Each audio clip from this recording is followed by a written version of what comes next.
Badan Pengawas Pemilihan Umum, Bawaslu, mengingatkan kepada Komisi Pemilihan Umum, KPU, untuk mengantisipasi ancaman serangan siber terhadap aplikasi Sistem Informasi Rekapitulasi Suara, Sirekap, yang akan digunakan KPU dalam proses administrasi dan verifikasi penghitungan suara pada pemilu dan pemilihan presiden, Pilpres, 2024.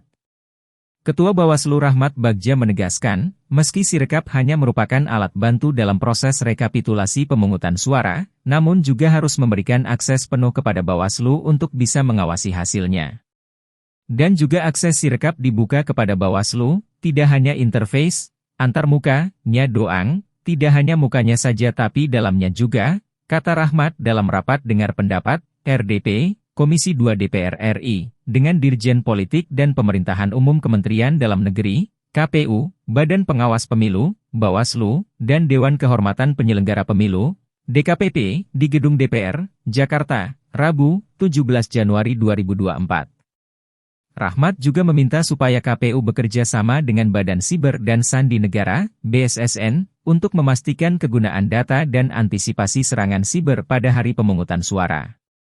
Rahmat juga mengingatkan supaya KPU memastikan aplikasi Sirekap mendapatkan sertifikat audit dari Kementerian Komunikasi dan Informatika. Karena nanti pasti ada permasalahan juga jika diserang kemudian ada masalah akan menjadi masalah nasional juga, pungkasnya.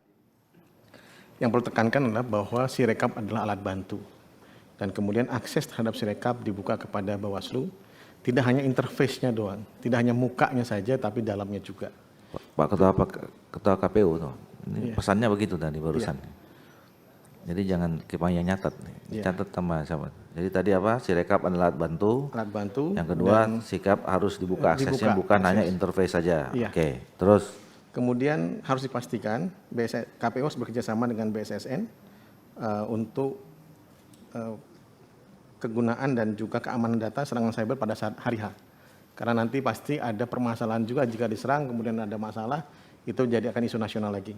Kemudian juga ini belajar dari tahun 2019, Mas Hasim juga pernah kita panggil masalah itu, dan juga yang mengadilinya juga salah satunya ada di anggota KPU sekarang itu Pak Afif.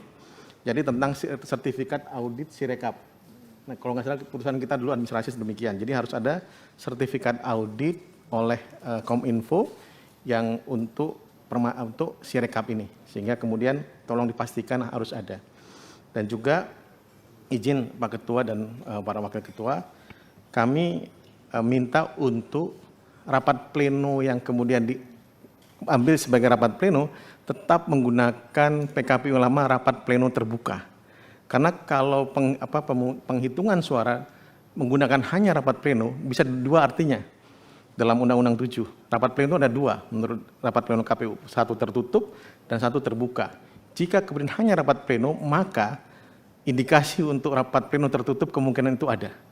Jadi kami ingin penghitungan tetap dengan rapat pleno terbuka. Halo, selamat berjumpa dengan saya Anika, pembaca berita podcastnews.id. Saksikan terus konten-konten menarik dari kami. Jangan lupa subscribe, like, dan komen. Terima kasih.